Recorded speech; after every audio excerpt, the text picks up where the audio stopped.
यह कहानी एक छोटे राज्य की है जहां राजाओं के आदेश कानून थे और प्रजा उनकी शक्ति के सामने सिर झुकाने के लिए मजबूर थी। इस राज्य में एक प्रथा थी जिसे प्रथम रात्रि अधिकार कहा जाता था।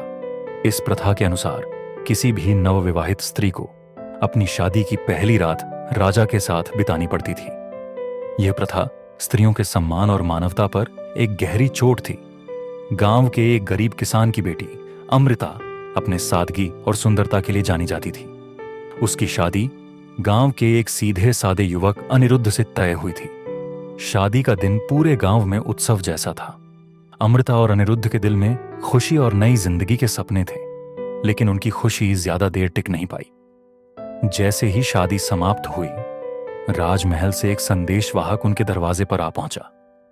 उसने राजा वीरेंद्र का संदेश सुनाया। नवविवाहिता अमृता आज रात महल में आएगी, यह राजा का आदेश है। यह सुनते ही पूरे गांव में सन्नाटा छा गया। अमृता और अनिरुद्ध के चेहरे पर डर और निराशा साफ झलक रही थी। अनिरुद्ध ने गुस्से में कहा, यह अन्याय है।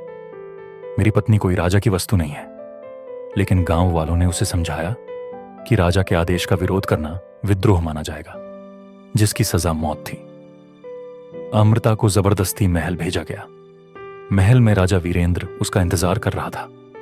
अमृता ने अंदर कदम रखा, लेकिन उसकी आंखों में डर नहीं था, बल्कि एक दृढ़ता थी। उसने राजा से कहा, राजन, मैं आपकी प्रजा हूं, लेकिन इसका मतलब यह नहीं कि आप मेरे सम्मान के साथ खिलवाड़ करें। क्या आपके लिए एक स्त्री का सम्मान इतना तुच्छ है? राजा वीरेंद्र ने ठहाका लगाते हुए कहा, तुम्हारी हिम्मत है कि तुम मुझसे सवाल कर रही हो? मैं राजा हूं और यह प्रथा सदियों से चलती आ रही है। अमृता ने अपनी आवाज ऊंची करते हुए कहा, अगर आप मुझे छूना चाहते हैं तो मेरी मृतदेह को छूना पड़ेगा। मेरे लिए मर जाना बेहतर है, बजाय इसके कि मैं अपने सम्मान को खो दूं। उसने अपने गले में पड़ी चूड़ियों से खुद को घायल करने की कोशिश की।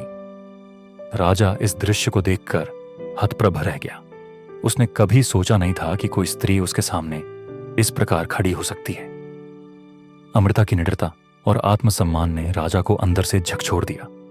वह सोचने लगा कि उसने अपने जीवन में कितना अन्याय किया है। अमृता की बातों ने उसके मन में बदलाव ला दिया। अगले दिन राजा वीरेंद्र ने पूरे राज्य में यह प्रथा समाप्त करने का ऐलान किया। उन्होंने कहा, यह प्रथा मानवता पर कलंक है और आज से इसे खत्म किया जाता है।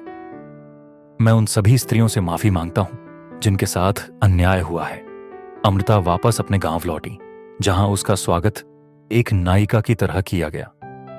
उसने न केवल अपनी इज्जत बचाई, बल्कि हजारों महिलाओं को इस प्रथा से मुक्ति दिलाई।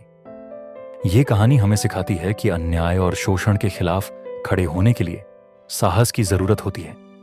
एक निडर इंसान भी समाज को बदलने की ताकत रखता है।